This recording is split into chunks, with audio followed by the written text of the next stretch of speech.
Hi, it's Al Franken, and we've got a tremendous podcast for you today. Franklin Foer has been one of the most brilliant progressive American journalists over the last 25 years, and I'm a huge admirer of him from his days at Slate, from its inception.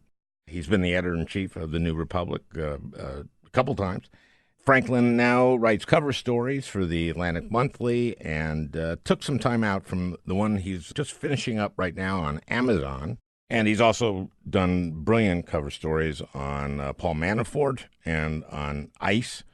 And actually, we start the conversation really about ICE and these what's behind these new raids. And he's one of the few political journalists who has been writing about big tech and the dangers that it presents, and has been doing it in a prescient and very thoughtful way. His latest book, World Without Mind, The Existential Threat of Big Tech, just won some prestigious international award that I can't pronounce. And that's what we really care about on the Al Franken podcast, prestige. That's primarily what we're going for here on the podcast. So Franklin and I will be talking about the effects of Facebook, Google, Amazon, Apple, and on the way Americans get their information, how clicks have affected journalism, and how our attention span, and how our attention span, Oh, I'm sorry, I was looking at my my phone. I got a text message. I'm babysitting tonight. Well, anyway, what was I? Lost my train. My dad always said that if you can't remember what you were talking about, it wasn't important in the first place. So, Franklin Foer. Okay, he's going to be with us in a moment, but I actually, now that I think of it, I wanted to talk about Secretary Acosta's resignation, but really more about the shady character who's going to be acting Secretary of Labor. That's Patrick Pizzella. Pizzella has been the Deputy Secretary of Labor, a nomination I fought very hard against, because from 1996 to 2001, Pizzella was a lobbyist for Jack Abramoff's firm, the most famously corrupt lobbying firm in the long and heralded annals of corrupt lobbying firms. Abramoff and his team did some just terrible things, always on behalf of horrible people. And one of the very worst things they did was lobby on behalf of the garment industry in the Northern Mariana Islands in the Pacific. And this is really ugly. And Pizzella was in charge of it. There were sweatshops, 18-hour work days. They recruited poor young women from rural villages in China and in the Philippines and told them that they were going to the United States of America. And that's because Mariana Islands had become a territory of the United States. And these women had to pay in order to be flown to the United States. This is thousands of dollars these women had to pay. And if they were short, they could take out a loan, which they could pay off with their unbelievably meager salary. There were also forced abortions, mandatory abortions. There was the forced prostitution.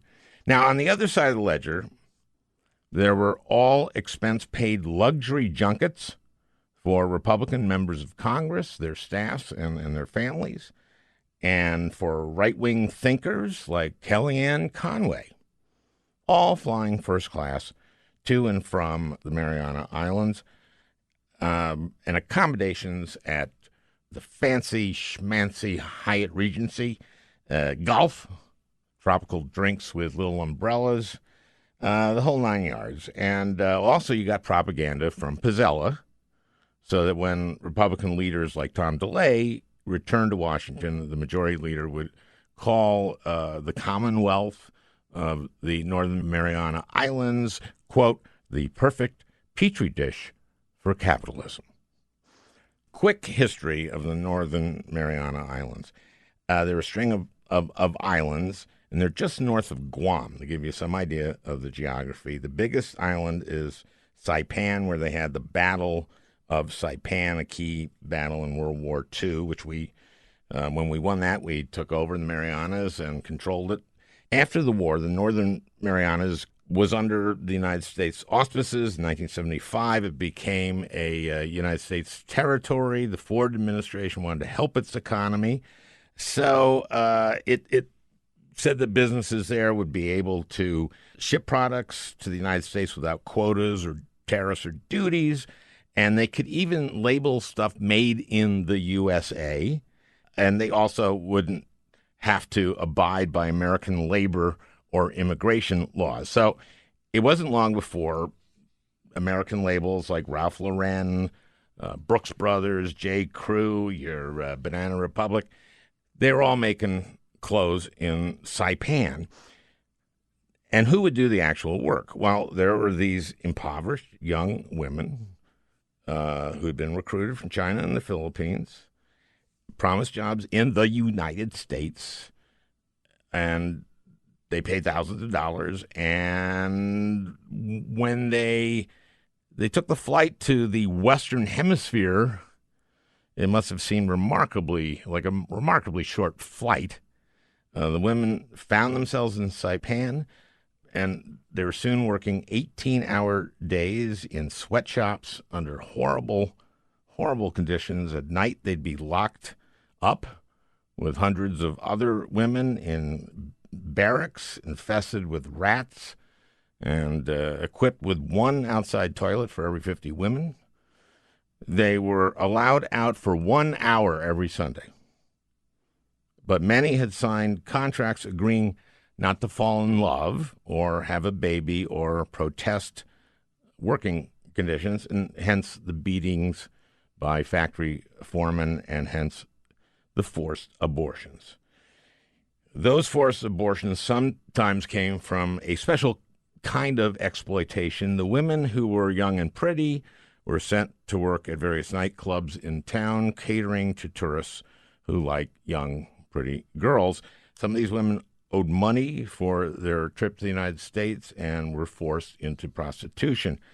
I happened to write about all this back in 2005 in my book, The Truth with Jokes, and all this was very carefully documented by the Clinton Labor Department and by various investigative reporters. Brian Ross, who uncovered a lot of this for ABC News, did a number of reports on this, and millions and millions of Americans knew about these conditions, but presumably not Patrick Pizzella, because when I questioned him about his work there, he told me that he had not been aware of any of the sordid details.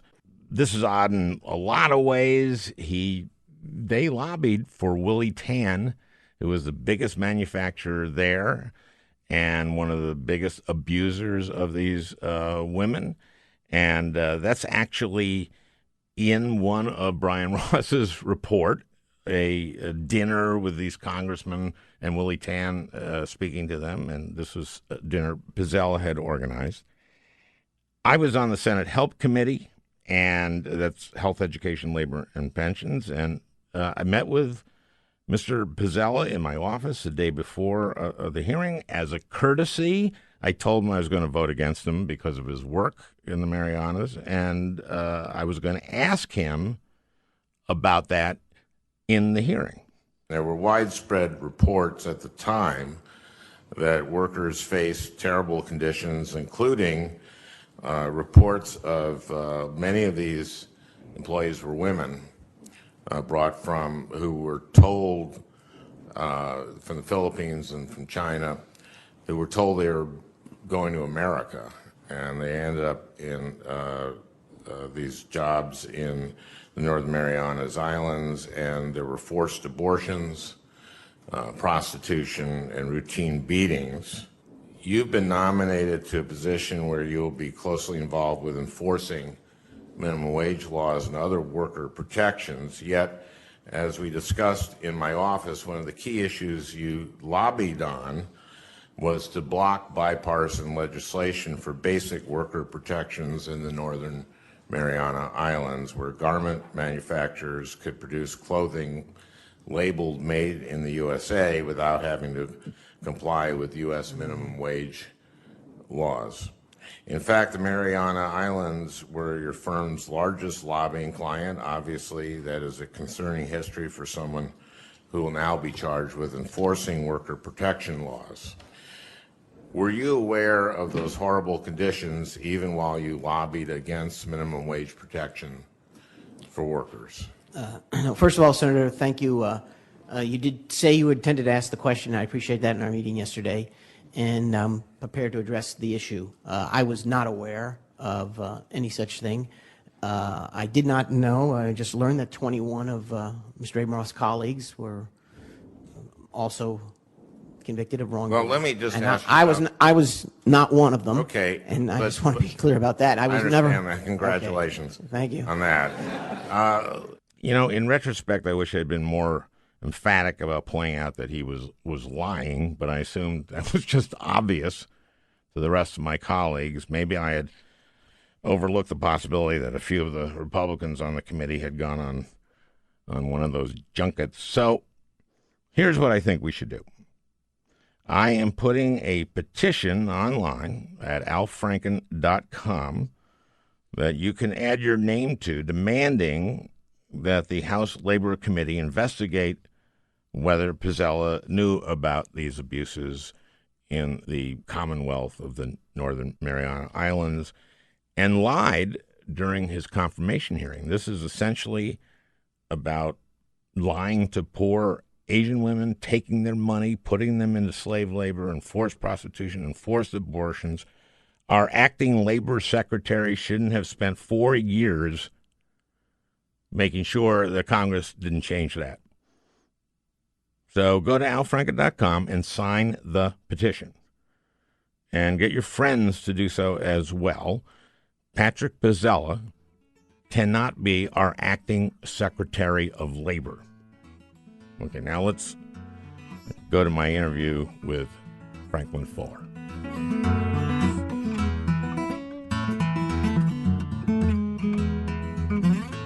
Friends call you Frank. That's right. So I'm going to call you Frank. Thank you. First of all, welcome. Thank you. I know you're doing research for your piece right now for the cover story that you're going to do on Amazon. That's right. I may, if I turn in a piece that's not of high enough quality, my editors might not put it on the cover. So you've just raised the stakes for me there. But that's the idea. Oh, by announcing that it's yeah, going to exactly. But okay, if you see the story and it's not on the cover, you can make some judgments about prejudgments about what you'll get inside. You can only do this for so long before you start kind of losing it. So 25 years, that's pretty good. So I read this article on ICE, which is revelatory, and basically said that ICE was one of the things they were trying to do is just scare the shit out of people. Yeah.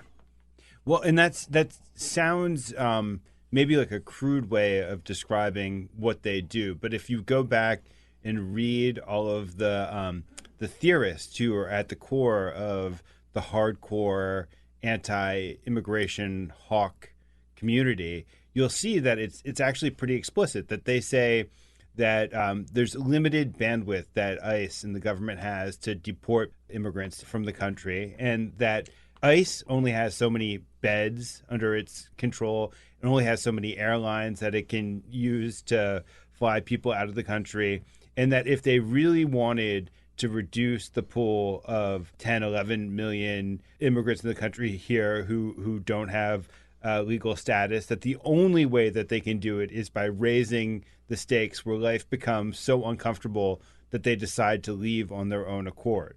And I started seeing this when the Trump administration came in. I would go all over the state of Minnesota, and everywhere, principals and teachers were telling me that the kids whose parents were not documented were terrified. and it was hurting their performance in school, and was just they're going to the nurse in the school or they're going to a clinic for anxiety because they knew that it was a very real possibility that their parents would be taken away, and they just knew the United States. That's all they knew. Right. Well, and it's also just what you just described, the core of cruelty that's embedded in that sort of policy, where you're waging psychological warfare on against people who, many of whom have been here not just years, but a lot of them decades. Yep. Because we have this tremendous backlog in our immigration And a court pillar system. of the community. Yeah. They're completely intertwined. They consider themselves Americans because they've been here for so long. Their kids have been born here, so their children are actually American citizens. And then for the government to come in and to just create this sense of randomness that anybody here who doesn't have the right papers is subject to deportation. That under the Obama administration had started off with this very crude deportation policy, which was also Awful. very cruel. But then by the end of the Obama administration, there was a sense that they'd constructed very clear priorities. So if you had committed a crime, you would be the priority for ICE, and you would like a real a violent crime or something like that, as opposed to a minor exactly crime. Okay. And in your article, then we'll move on to, because we got a lot to talk about here. Sessions was a big part of this. Everyone thinks of him as, well, not exactly a hero for not unrecusing himself, but as at least someone who was beleaguered by a guy who's worse than him. Right. It just doesn't take a whole lot of deep reading to see that Sessions was terrified of the demographic transformation of the country, and he spoke about wanting to protect kind of a civilization and a culture. And when he was a senator, he was way to the right of his caucus. I was witness to that, of course, on immigration, because we wrote an immigration reform bill in the Judiciary Committee in 2013, and it got 68 votes in the Senate, and the House never took it up. Yeah, because they were going by the Hastert rule. Right. If that bill had passed, then immigration, you'd have Republicans being associated with immigration reform, with a sort of amnesty, right? With giving people, and it would have taken that path to citizenship, a long path. It would have taken that issue off the table, right? And I think it's arguable if that you could argue that if that bill had passed, and Donald Trump didn't have the issue of immigration to demagogue, it would have probably been much more difficult for him to have ever found a path to the presidency. That seems to be the only thing that if you eliminated, then he wouldn't be president. Thanks, Comey. Thanks, Russia, the bastards. So you wrote this great book. I love this book, World Without Mind, The Existential Threat of Big Tech, which is great because we need another existential threat. Listen, since I wrote that book, existential threats are everywhere. So I want to get to the origin story of Silicon Valley, and I did not know this stuff. There is kind of a hippie libertarian thing that pervades Silicon Valley, and it has its roots with this guy, Stuart Brand. So, as a Grateful Dead fan, you surely know that the peninsula south of San Francisco was this incredible confluence where you had both the Grateful Dead and LSD and the communes all getting invented, but it's also the place that gave us Apple Computer, the PC, and the internet. And I don't think you could have had either of those things without the other. The hippies had decamped en masse to communes, and they had an idea about how they could use tools and technology to essentially liberate themselves from the curse of technology. And that's itself. what you'll hear from Zuckerberg and all these guys. Yeah, some variation of that. So that this is a liberating thing and also will bring us everybody together. Right. you wouldn't have had the creativity and that infuses technology that allows for all of this innovation if you didn't have this hippie spirit. That still is there. Yeah. The hippie libertarian. Right. Well, so I think one of the strands is that this dream of creating oneness, of creating this sense of wholeness, of kind of tying the world together in the same spirit of the communes, and also this idea that you can use technology to alter consciousness. All that continues to run through. I mean, it's true. I mean, it's like it's LSD altered consciousness, but then they started to this guy Stuart Brand, who we talked about, who is the major theorist of technology in this period in Silicon Valley, goes to see video games played for the first time, and he says, "Holy cow, this is familiar. I'm watching these guys kind of transfixed and transformed into this altered state as they're sitting here playing with these games." And I think we think about this, even Mark Zuckerberg, somebody like that who's pretty square, who I doubt has dropped acid in his life, still thinks about the technology kind of having the same sort of transformative power to transform consciousness. So that we're all one, one, and then we're a big community, making the globe a community, thereby making countries like Myanmar just paradise. Exactly. And it's kind of a beautiful, powerful dream. You can see how people get carried away with it. The idea that we could all be stitched together into this one network, and it's something that has almost theological implications to it when you start to get carried away. And these by guys are, let's face it, and I guess they have reason to be. We're talking about Sergey Brin and Larry Page, who did Google, Bezos, who invented Amazon, and Zuckerberg. They have grandiosity. Would you say that? Yeah, I would. And I guess why not? I mean, you're multi-billionaire because of something you invented. Yeah. Why wouldn't you be? But they have, like, some ambitions, for example, to defeat death. That's a small one. But I want to know what that looks like. It's evidently you have some scientists, some doctors and scientists get together, and they, through technology, through the data that you get, figure out how to keep a human being alive forever. Is that the idea? That's the dream. That's the dream. Right. Well, and you can see how if you've created a machine that's able to answer every question seemingly that you enter into it, you'd begin to think, well, I solved this one big problem. I'm going to move on to conquering the next big problem. And so, there's other problems besides death. Well, for example, is Social Security solvent? This would That's not too easy. help that. That's Now, too easy. which raises the question: if they did this, let's say they solve this, who gets it? Is it just those guys, or is it? Do you have to be CFO and then you're cut off? That's below CFO.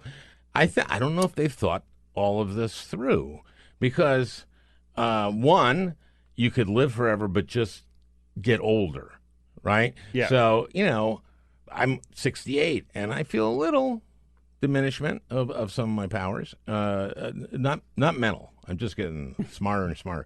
But, just muscle mass. Yeah. And, my back is kind of hurting me. And I've talked to people who are older, and they say it just keeps getting worse. And I can't imagine. So let's say you're 110, then you're 120, and then you're 150. You may be living, but it just may be hell. Yeah. Well, it's also, I mean, things start to get boring after a while. And if you're going on forever and ever doing the same thing time and again. Well, that's my thought. Let's say, okay, so you're living, let's say, okay, now you're 220 years old. And the world is taken over by a horrible, horrible dictator. And this woman doesn't like you particularly. And so she decides, we are going to put you in a capsule, and we're going to send you to this galaxy that's a few galaxies away, about 100 million light years. And we think there's a planet there that might have life, and we need somebody to go there and check that out. That's going to be your job because you can live forever. So we're putting you in the capsule. There'll be no reading material, no internet. But we have this technology where we can feed you the same thing every day and keep you alive. And that's it. And we'll give you a journal. And you can go, dear journal, it's the year 2,865,978. I've been in this capsule for over 2 million years. And I'm just going nuts. Yeah. Well, it doesn't sound like the happiest immortality I've ever heard about. Yeah, so I'm going to talk to those guys. I got to get a meeting with them. And saying, think about it. Think this through. Anyway, I've just alerted everybody to some of the downsides of this. But I want to talk to you because I want my audience to know that you were the editor-in-chief of the New Republic. Right. That you were on the ground floor in Slate, too, right out of college, right? Yep. Yeah, in Seattle. You went to Seattle. It was owned by Microsoft at that point, and so I drove out to Seattle, and Michael Kinsley had just started what was going to be the first kind of mega internet magazine, the first real serious foray of an old school mainstream media person going into internet publishing, and it was a blast. And now it's a monopoly. It's the only place people get their news. Okay, but it's still around and it's still great. I mean, it still has great people. So so you did New Republic, and now you're at the Atlantic, and you've written books. But you talk in World Without Mind about your experience at New Republic, and it's bought by one of Zuckerberg's roommates. Yeah, from Harvard, who was employee number 3 of Facebook, and he became fantastically wealthy. When he bought the New Republic, I think everybody said that he was worth about $700 million. He was 28 years old. What's his name? Chris Hughes. Yeah, Chris Hughes. Okay, so Chris Hughes kind of went in one way and then started to say, we want to get clicks, right? Yeah. He lost his way. That he came in with kind of noble intentions, and then at a certain point he started to panic, and he said, you know what, we need to turn ourselves into a business. He wanted to prove himself as a businessman. And so the only way that he could see to do that was to leverage his knowledge of Facebook. And so we installed a data guru on our site, and we were instructed to come up with what's called snackable content. And so that's, as opposed so this is like he does a 180 on himself. Yeah. Okay. And I think even he would admit that now. Tell me about Chartbeat now, because I think this says so much about all journalism now, almost all journalism. Yeah. So what was Chartbeat, or what is Chartbeat? Chartbeat is it's a meter that measures how many clicks any site or any given piece of content, if we dare use the terrible word, is getting at any given moment. So if you walked into the Washington Post, you would see their own version of Chartbeat hanging up on giant TV screens that hover over the newsroom. It's it's telling you constantly how you're doing. Yeah, like all these things, it's kind of structured to addict you. It's basically an addictive piece of technology giving you instructions on how you could produce addictive content for your readers. And so I would wake up in the morning and I would look at the Chartbeat app to see how the New Republic was doing. If the meter was going in a way that promised like it would be a good day, or if it would be a bad traffic day. And I would check constantly over the course of the day because like all kids. Now you're the editor-in-chief of the New Republic, and you're spending a lot of time checking on Chartbeat. Like all kids who were not terribly popular in high school, I just wanted to be liked, and I wanted to be popular. And also, journalists are constantly told that we're working in this imperiled profession, and that the only way to have journalism survive is to make it into a functional business. And the way that we were told to make it into a functional business was to produce pieces that got lots of traffic because that would drive advertising revenue. And that has just made journalism better and better. Right. And so I think the most important term in journalism over the course of the last decade is trending. That, Ooh. yeah. Are you trending? Are you trending? And so you would on Facebook. There's. Oh, thank God I'm trending. Oh, I feel so good. I'm Oh no, wait a minute. That's not me. Oh, I'm an idiot. I'm not trending. Oh. Not today. Maybe some other day. Wait a minute. No. It's me. I'm trending. Okay, so in other words, they're looking at whether you're trending, and so now you write this about what's happened to journalism. You say higher brow publications have no guilt about tossing off articles on these trending subjects, so long as they dress them up a bit with a pocket square of academic pretension or a scarf of argumentative cleverness. The results are highly derivative. It's just describing every friggin' thing I read all the time. I mean, they will go to, Epstein has got to be the guy being clicked on right now, and there'll be one after another of these, and the New York Times will do ones, and someone will have a viewpoint that's a little bit smarter than someone else, and or have a different take, or just have a little thing to dress it up, as you were saying. You quote Josh Tolposky, who is the founder of Vox, and he says everything looks the same, reads the same, and seems to be competing for the same eyeballs. The tremendous irony of it all is that the internet was supposed to promise us diversity and pluralism, and if you had a strange niche interest, you'd be able to get attention for that strange niche influence, and it would be creating this tremendous pluralism in the world. But really, the opposite has happened in terms of the mainstream media. Yeah, we get this incredible conformism.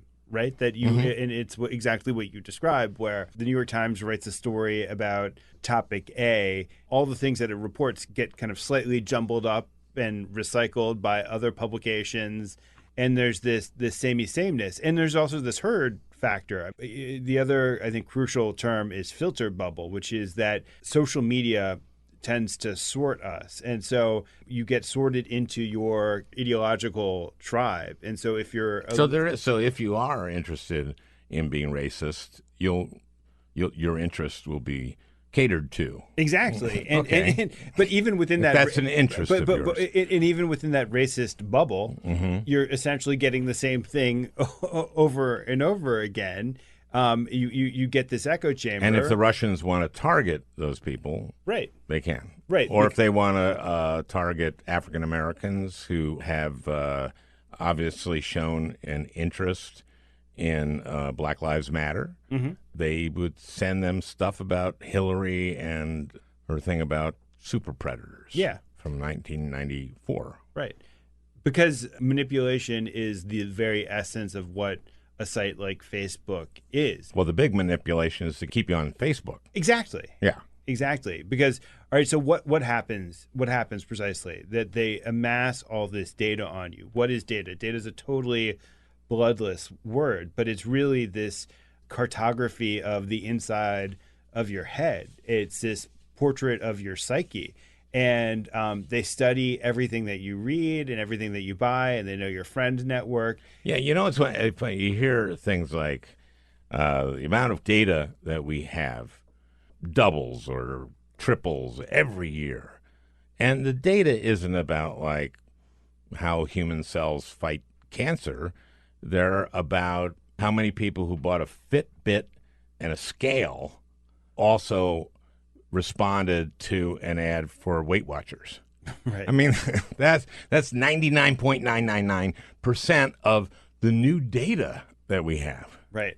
Well, of course. I mean, so what these companies want to do is to get you to buy things. They're machines that are tied in with advertising, and that's where the revenue comes from. Right. And what does the data do when you can scan every email you've ever written via Gmail, or you start to put together a picture of the user, of the person, and you start to be able to figure out the things that give them anxiety or the things that give them pleasure, and it becomes the basis for even more effective and sophisticated manipulation. Okay, now, does the lizard brain come into play here? So you said fear, Yeah. or what brings you joy, Yep. and sometimes the fear button is the right one, right? Right.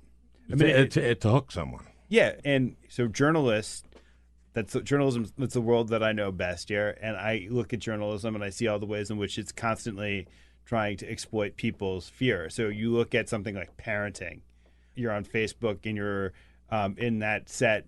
You constantly getting articles saying, you're being a bad parent because of X, Y, or Z reason. And health is another Because classic example of this. That everything gives you cancer, makes you fat, and here's how you can avoid it. It's usually based on some thin read of distorted science or social science that is being hyped and sensationalized in order to get people to click. And you see the patterns if you're a media organization or somebody trying to exploit this system. You see the things that freak people out most consistently, because the things that freak people out most consistently are going to be the ones that get you the traffic and therefore the advertising money. So basically, the model here is to divide people, and especially to make people angry and despondent. Yeah. And I mean, it's kind of amazing that Donald Trump flourished in this world. Given all that, right? Yeah. Oh, I want to read something in your book, because this kind of talks about how I think big media was helpful in Trump being elected. And you write this, and I thought it was a beautifully written paragraph. Donald Trump is the culmination of the era. He understood how, more than at any moment in recent history, media need to give the public what it wants, a circus that exploits subconscious tendencies and biases. Even if media disdained Trump's outrages, they built him up as a character and a plausible candidate. For years, media pumped Trump's theories about President Obama's foreign birth into circulation, even though they were built on dunes of crap. It gave endless attention to his initial smears of immigrants, even though media surely understood how those provocations stoked an atmosphere of paranoia and hate. Once Trump became a plausible candidate, media had no choice but to cover him. But media had carried him to that point. Stories about Trump yielded the sort of traffic that pleased the gods of data and benefited the bottom line.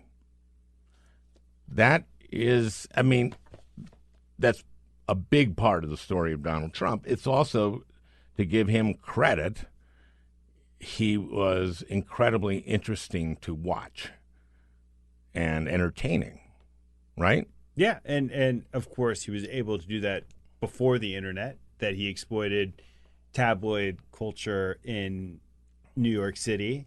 But I think that's actually the telling thing. It's the way in which the rest of media has shifted in the direction of tabloids. Yeah, that's what it's part of what happens in this click economy, is that it converges with the New York Post. So how much of news is consumed on social media? In other words, how much of our news do people get on Facebook and Google? I'm a little bit rusty on this, but I think it's something like 60% of Americans say that they get their news primarily through social media, and that the largest percentage of that is through Facebook. I think one of the terrible things about the news feed on Facebook, which is this, it looks like a reverse chronological set of things that have been posted by your friends. But of course, it's a list that's been sorted by Facebook in its algorithms For you as an individual. in order to keep you. I want to ask you about yeah. algorithm. The word algorithm. Yeah.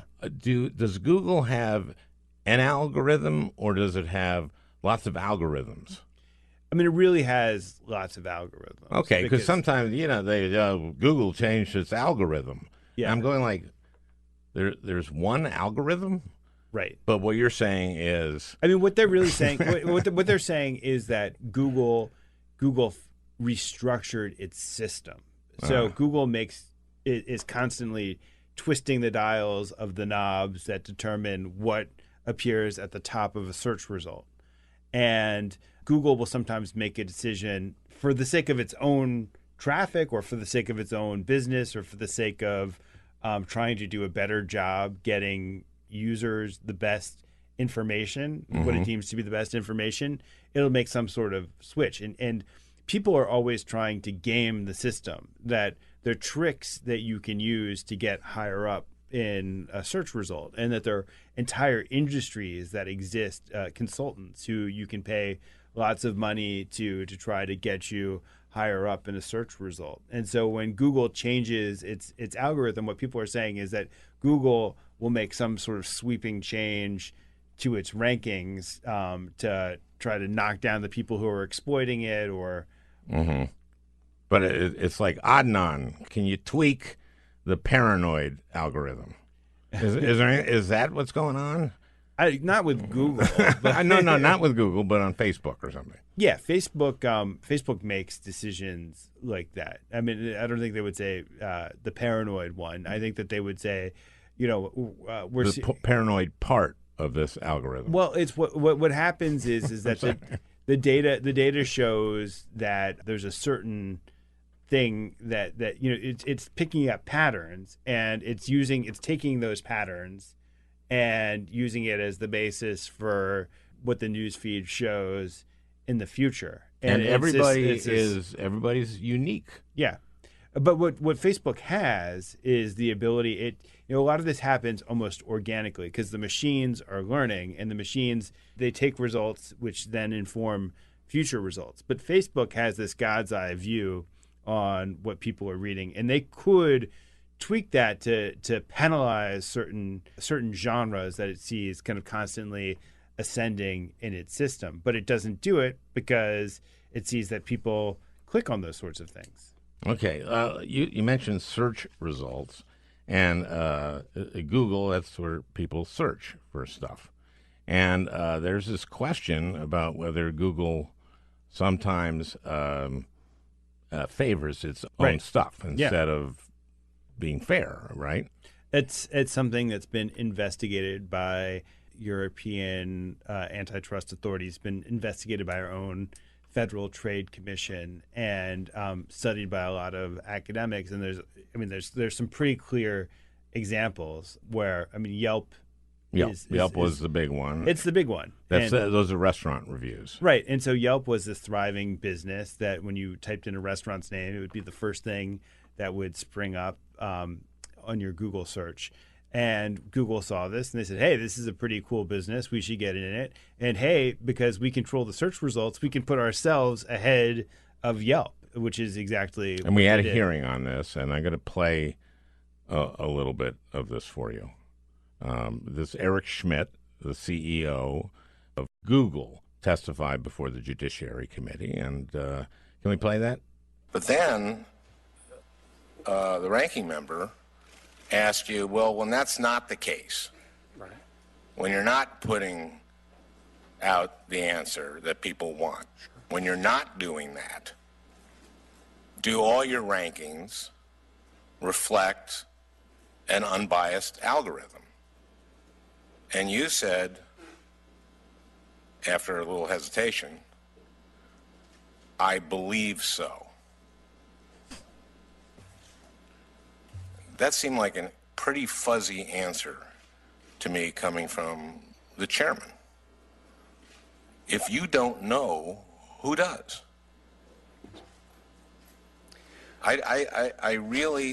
That really bothers me.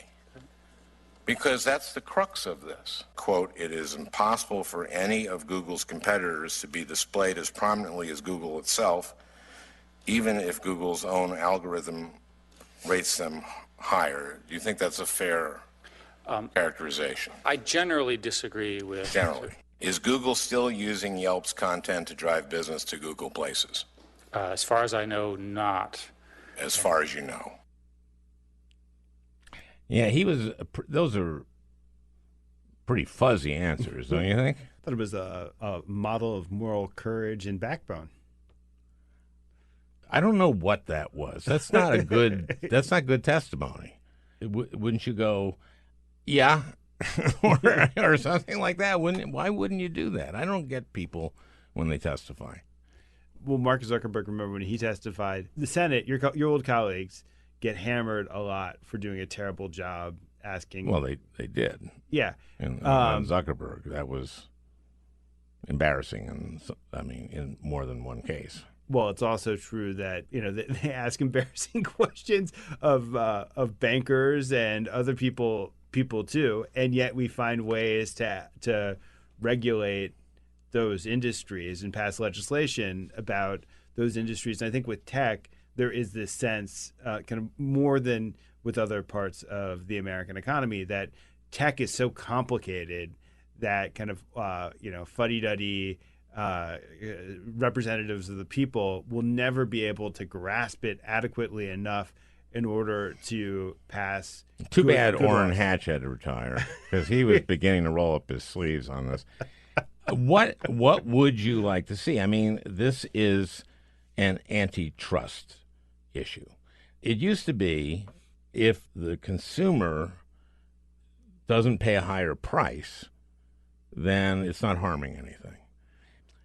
I see companies developing something, a new product, a new service, taking a risk, investing their time, their effort, their capital, and they want to sell it on Amazon. They go to sell it on Amazon, and it works.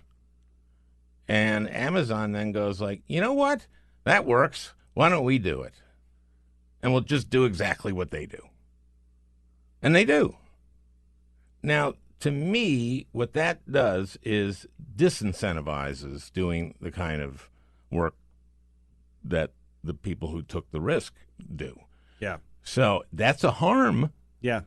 to stuff we just don't know whether it would exist or not if there was some regulation on this damn thing, right? Yeah, and let's go back. If we hopped into the antitrust time machine, antitrust in this country was not just about protecting the consumer, and it was not just about achieving the lowest prices and the most efficiency. It had a more holistic approach to what it intended to protect. Was it competitors, for example? It was well, not competitors, but producers. That if I'm a journalist and I write things and I'm a magazine, I should have some sort of protection against the monopolists who come in and steal my advertising. Not because it's bad for the consumers per se, but because we wanted to protect a plurality. Okay, now explain how they're stealing your advertising, or the press, a newspaper's advertising. Right. So stealing is probably the wrong word because they didn't do anything illegal. But what they did do is they came in and they got a monopoly where because they collected data on the people, on readers, they were able to go to advertisers and say, look, you're spending this astonishingly large sum of money on buying a full page ad in the New York Times. And it would be much, much more effective for you to spend that money on Google, where we can target consumers with these ads either in the search results or on web pages. And so and that's what's happened. That's happened. Uniformly happened. Yeah. And so newspaper advertising and newspapers collapsed in very short order, where we had massive contractions in the number of reporters in the country. And some of it's hard to see because the New York Times is still a very robust, excellent newspaper. The Washington Post is still a very, very good newspaper, but and maybe even the Minneapolis Star Tribune is a good newspaper. But there are a lot of mid-sized cities and small towns in this country that There are don't have. plenty of layoffs of very good political reporters at the Star Tribune. Yeah, so there's still some accountability at the national level, but we know that a lot of bullying behavior and corruption in this country takes place at the local level, and without newspaper reporters hawking over that, watching it very carefully, it potentially goes unchecked. Who's going to uncover it? New York Times, it does not have the capacity to go to every mid-sized city that doesn't Even have a though they newspaper. have an incredible amount of resources, the New York Times. Yeah. I like to think of this podcast as the daily without the New York Times resources. So I don't know enough about this subject. No. Okay. So that's anti-competitive. Yeah. Okay. Are more people getting kind of, is there a movement toward not just looking at the antitrust implications of all this, but at doing something about it? Actually, if you looked at the Trump administration, it actually reflects a turn where the guy who runs the antitrust division of the Justice Department has started to talk about the problem of big tech. And right now it's just talk. And you've got a lot of Democrats running for president who've started to talk about big tech, but it's really just talk. The antitrust subcommittee of the House Judiciary Committee is calling executives from Google, Facebook, I was and on Amazon. that subcommittee. Yeah. I sometimes was alone, like at Comcast, Time Warner Cable. It was like 10 at night. My wife goes, "It says here that Comcast wants to buy Time Warner Cable." And I go, "Well, that's ridiculous. They'd own, I don't know, 2/3 of the broadband in the country. You can't do that." And Comcast is against net neutrality. They've gone to court on that. You can't do that.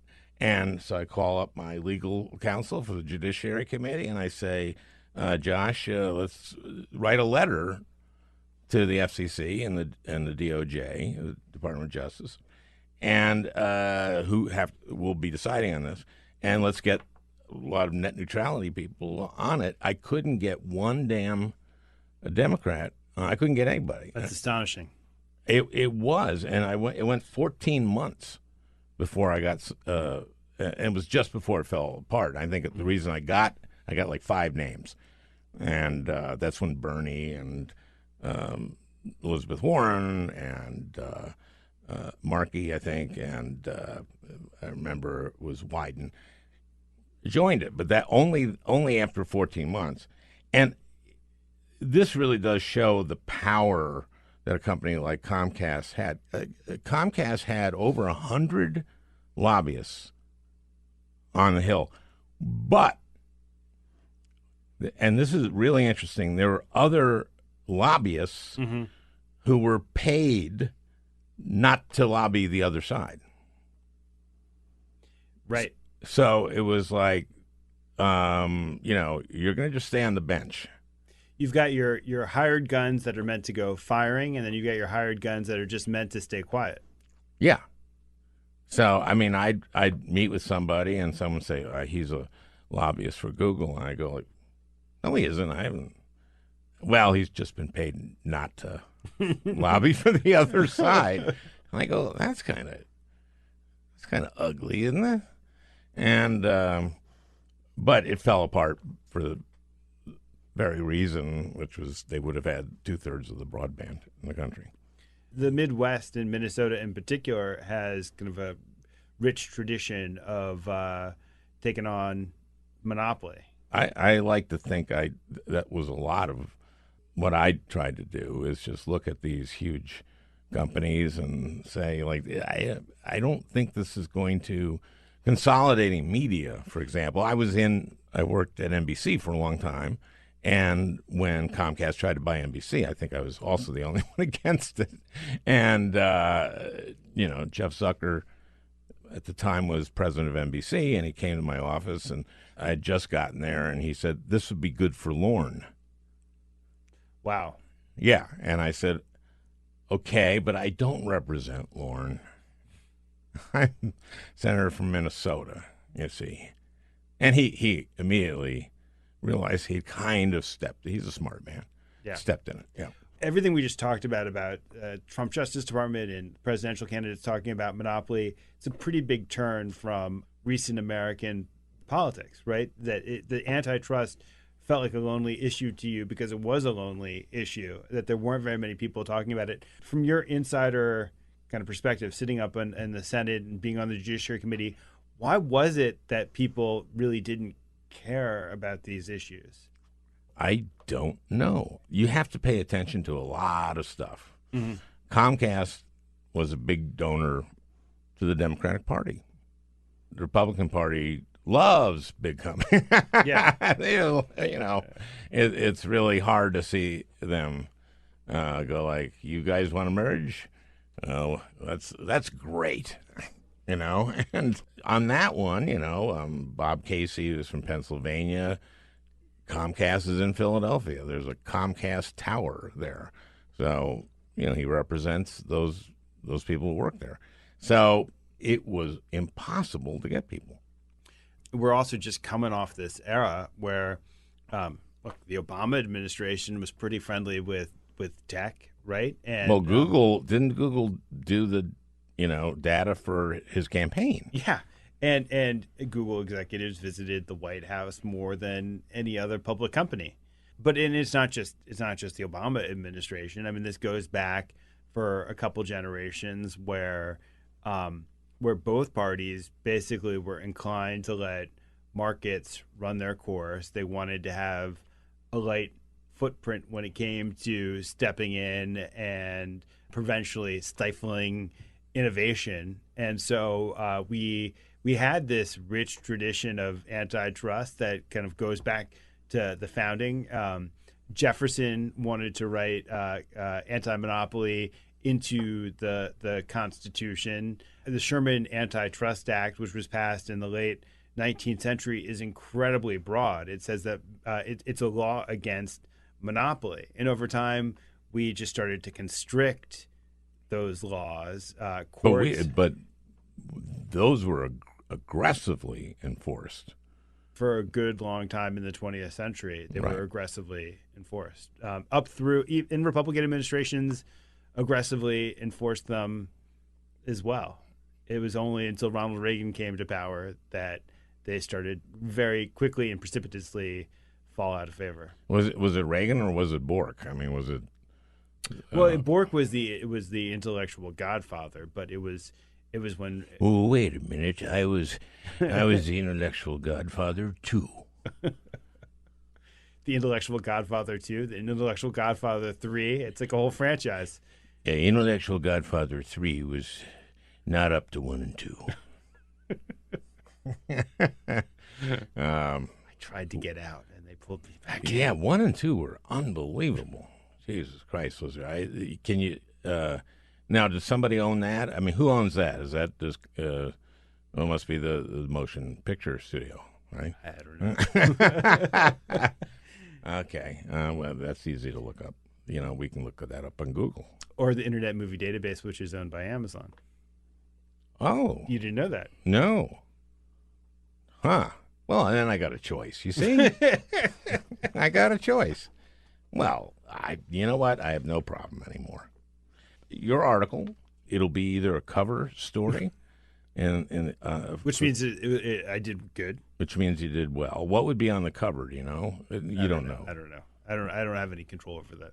You don't. I mean, do they go like, Frank? Do you like this one or you like this one? No. It's, Really? After it's done, so that I can't complain. That's not your job. Yeah. Your job is to Yeah. write, Exactly. and you do that better than I think. Well, let's not make you better you did than everybody else. Let's make this you. compliment was really nice until you started to back away from it. Well, no, I just One of the best. Thank One you. of the very, very best. And again, this is a thing. Like, if it just, you can go back right now, if you're listening to this, and read the Manafort cover story from the Atlantic Monthly. What a weird guy. So strange. Such a Baroque tale. And, but yet it's kind of reflective of the city that we live in. I mean, that Paul Manafort, it was kind of an only in Washington story. Well, he and Stone, I guess, put Yeah. together the first campaign and lobbying group. Right. That he and Stone helped rewrite the laws for how lobbying was done in Washington, what was acceptable behavior. Then he started lobbying on behalf of these despots. Right. So you had It was kind of his specialty, right? he was better at it than anyone. He would take he'd take your murderous, goonish dictator and then figure out how to repackage them as a latter day Thomas Jefferson And then bring him to Washington and bring have him him to celebrated. Washington. Exactly. And there were plenty of conservative think tanks that Who's were the willing to- Angola? Jonas Savimbi.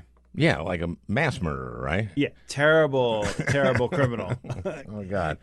And one of the fascinating things, I don't know how you found this, but he has a couple daughters, right? Yep. And one sends an email to the other saying, "We have blood money. Yeah. Our Yeah. money is blood money." Yeah. Well, their text messages. Text. Okay. Yeah, which were hacked by Ukrainian activists because Manafort had spent more than a decade in Ukraine working for Viktor Yanukovych, who was also wouldn't surprise you to learn kind of a murderous authoritarian Right, sure. character, and he ended up having to seek exile in Moscow because there was a revolution in Does he have a history. nice place in Russia? It's not bad. He's good. Okay. He had a better place in Kiev. Wasn't that like some Opulent. crazy? Yeah. Yeah. And Manafort wanted to live like that, right? Yeah. Yeah, that's part of the theme of your story is that that he went he native. started hanging. Yeah, Yeah. he started hanging out with those guys and go like, why can't I have a $50 million home in the Hamptons? So one of the great stories from the Yanukovych palace is that he goes into exile and the revolutionaries storm the palace and they see some bubbles percolating up in the man-made lake outside his palace and they fish them out and they're actual documents that relate to the lawyer Greg Craig, who was partnered with Paul Manafort, and so they fished them out and that became The basis for Oh, no, it was it became part of the paper trail that ended up dooming those guys. we're talking the Frank Foer, and we're changing. I'm calling an audible here. We're just going to do your entire career. Thank you so much. And I know you got to go back and work on the what I'm pretty confident will be the cover story on the subject we've been talking about today, but specifically Amazon and Jeff Bezos. There's a Whole Foods across the street from our apartment here in Washington. We live 2 blocks from 2 of our grandchildren, so we're here a lot. I have Amazon Prime, you know, and I have it on my phone. You have a barcode on your phone, and you put it up to the thing, and you save money on some premiums. I think I saved some today on blueberries. Okay, on blueberries today. And it was like 60 cents I saved. No. It was like $3 or something. And I always say this to the cashier. I go like, well, that's $3 Jeff Bezos won't get his hands on. And what's interesting is the reaction. Because usually, why would they know what I'm talking about? But a lot of times they do. And it gets a laugh. Or a flicker of terror as they Yes, they're taping this. This is on video. If you're listening to the podcast and you're a cashier at Whole Foods say, I heard that on your podcast. Will they get an additional discount No. for podcast listeners? Getting a laugh is its own reward. Believe me, that's the biggest reward you can give anyone, is to laugh at their joke. In my family. So thank you and good luck with this thing. And Been a delight.